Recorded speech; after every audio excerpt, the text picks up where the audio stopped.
بویگری دارویی زن فرزن وطن راستش من کلی سالی که یعنی سفر فعالیت کردم دارویی چیزی که دارم مال پدرم است. از خودم من تا حاضر هیچ خبری نیست. خونه ماشین بستون سراب هیچ نیست؟ نه ماشین پدرم خونه که این زمان در آن نمایش شدم خونه پدرم 100,000 روش خونه زن فرزندم است. من باید بگم من اسپانسرای ندارم.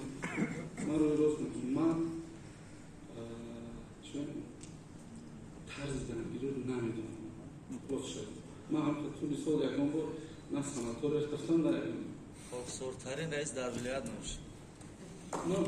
من فکر میکنم که اسپانسرای داشتم پس کدام خدمتچی دولتی امکانات پیدا میکنم که در این شرایط رفتن. تشکر زیاد.